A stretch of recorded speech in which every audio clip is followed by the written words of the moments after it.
Okay, guys, this is the second portion of that assignment 5. This is long division, and I know we are still struggling with long division. A lot of people are. I just wanted to remind you to use those steps. Does McDonald's sell cheeseburgers?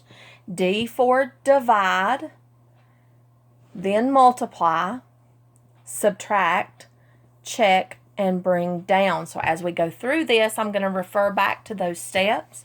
Remember that this is a cycle. We are going to go from bring down back to divide until we have nothing left to bring down. So my first question is, if I multiply by 5, can I get close to 3? No, because the only thing times 5 that is less than 3 is 0. So remember, when that first digit is smaller than your divisor, you need to use the first 2 digits. So that means I'm now dividing 37 divided by 5. 5 times 6 is 30. 5 times 7 is 35. 5 times 8 is 40, and 40 goes over, so we're going to use 7 here. So that 7 is going to go above your 37 because that's what we're dividing. Then we multiply. 7 times 5 is 35. Subtract. 35, 36, 37. So 2 is the difference. Check, is 2 less than 5? Yes, it is. Bring down your 9. How many times will 5 go into 29 without going over? Well, we just said 5 times 6 is 30. That's too much.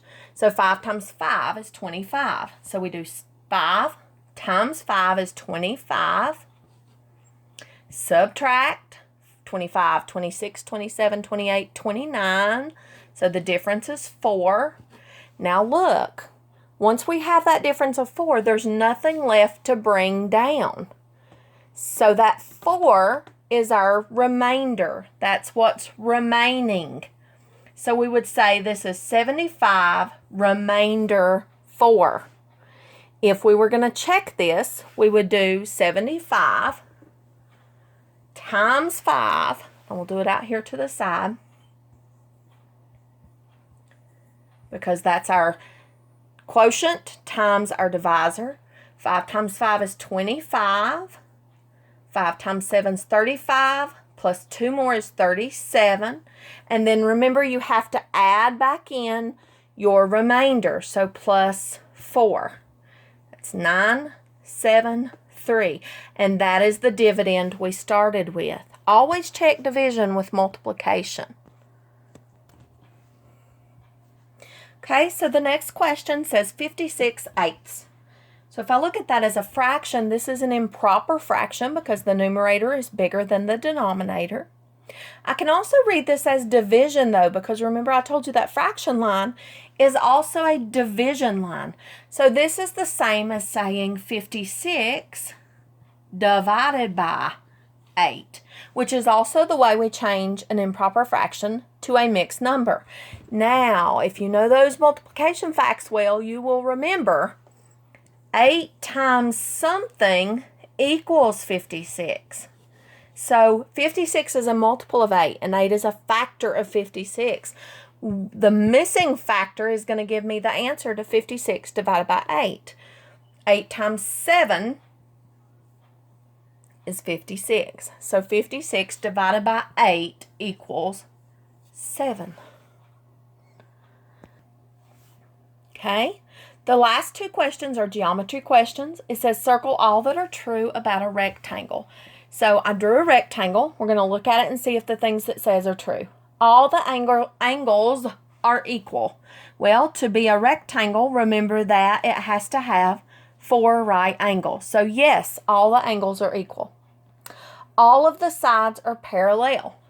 Well, the top is parallel to the bottom, and left is parallel to the right. So yes, that is true. All sides are equal. Well, in ours, they're not. The top is congruent to the bottom, but the left is congruent to the right. They're not all 4 congruent. So that is false. That would be a square. Opposite angles are equal. Yep, because if I go diagonally, We said all 4 angles are equal, so yes, opposite angles are equal. And it says intersecting lines. Are these lines going to intersect? Well, they form a right angle. If we carry this out, it does have intersecting lines. So yes, intersecting lines. So all of those are true except for that all sides are parallel.